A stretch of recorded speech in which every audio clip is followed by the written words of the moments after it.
శ్రీగురుభ్యో నమః. హరి ఓం.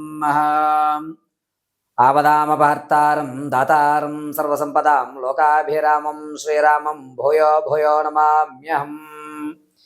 సర్వమంగళమాంగళ్యే శివే సర్వార్థసాధకే శరణ్యే త్రయంబకే దేవి నారాయణీ నమోస్తుతే. అందరికీ కూడా రాహు కేతు యొక్క స్థానాలు అనేటువంటివి మారడం జరుగుతూ ఉంటాయి.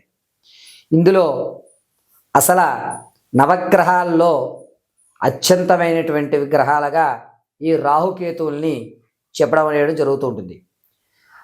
రాహువు కేతువు సంచారాలు మారడం వల్ల అకాల సర్ప దోషాలు కానీ లేదా వివాహం ఆలస్యం అవడం కానీ ఇటువంటి వ్యవస్థలన్నీ కూడా నెరవేరుతూ ఉంటాయి. అయితే ఇక్కడ రాహు అనేటువంటి గ్రహము ఒక స్థానం నుంచి మారి కేతు వేరే స్థానానికి మారేటువంటి వ్యవస్థ మే 16 తర్వాత నుంచి కూడా జరుగుతూ ఉంటుంది. ఈ రాహుకేతువులు ఇరువురు కూడా సర్పానికి సంబంధించిన వ్యవస్థ నడపడము, జ్ఞానానికి అదేవిధంగా నరాలకి వెన్నుముకలో ఉన్నటువంటి అత్యంత సున్నితమైనటువంటి నర వ్యవస్థకి సంబంధించినటువంటి గ్రహాలుగా శాస్త్రయుక్తంలో చెప్పబడుతుంది. జ్ఞానం ప్రబోధించాలి అన్న కేతు గణము అనేటువంటి వ్యవస్థలో మనం తెలియజేస్తూ ఉంటాం.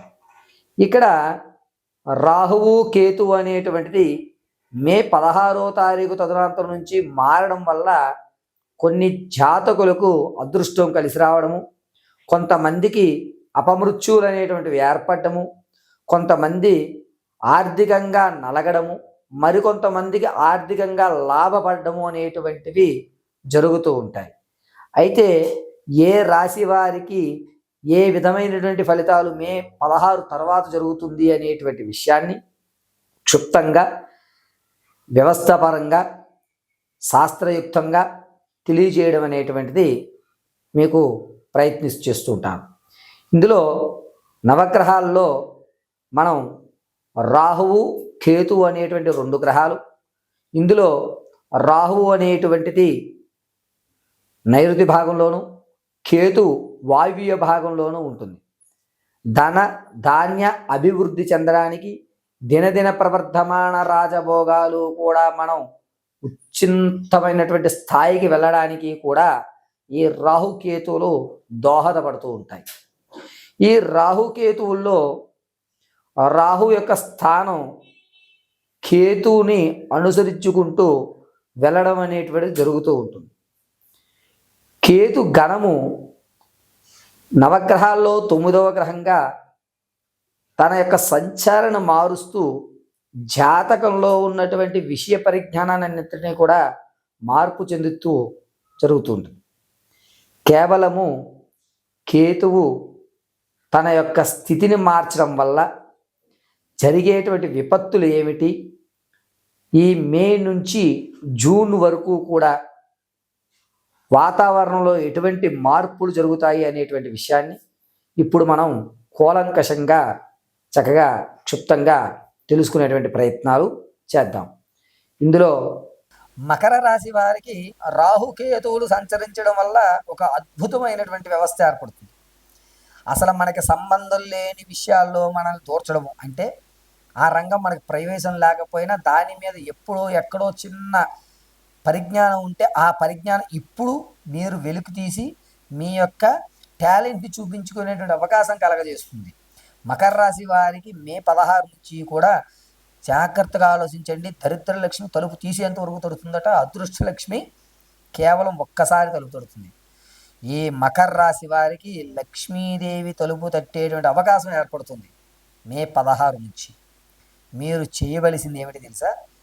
ప్రతినిత్యము మీ సమయం 9:30 లోపు ఏదన్నా గణపతి దేవాలయానికి వెళ్ళి తెల్ల జిల్లేడులు 21 తెల్ల జిల్లేడులు స్వామివారి దగ్గర గం గణపతయే నమః, గం అగ్రతాంబూలాధిపతయే నమః అని చెప్పి తెల్ల జిల్లేడులు స్వామివారి దగ్గర 21 పెట్టి చిన్న బెల్లం ముక్క స్వామివారికి నైవేద్యం సమర్పించి ఒక 10 నిమిషాలు పక్కగా కూర్చుని ఆ తర్వాత ఆ బెల్లం తీసుకుని కళ్ళకతుకుని నోట్లో స్వీకరించి వెనక్కి తిరిగి చూడకుండా వచ్చేయండి. మకర రాశి వారికి అద్భుతమైనటువంటి అవకాశం ఏర్పడుతుంది.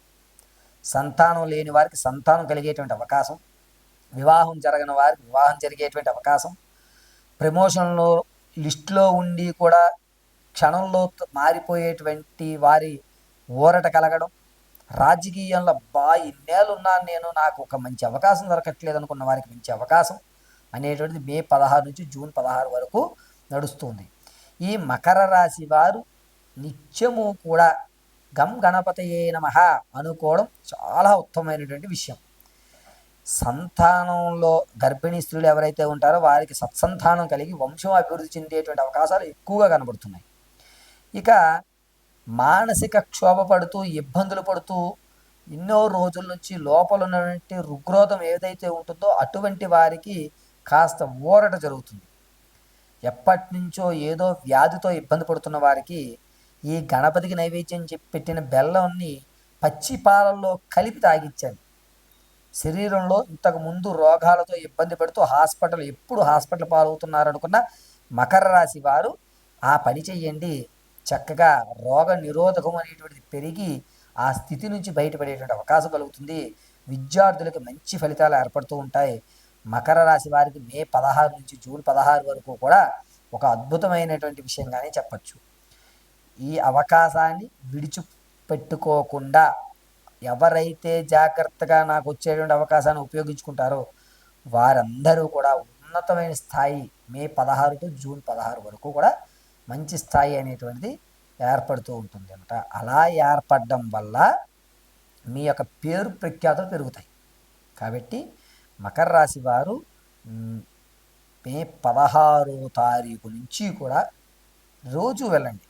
కుదరట్లేదా బుధవారం మాత్రం వెళ్ళి గణపతికి తెల్లజిల్లేడుతో అర్చన చేయండి.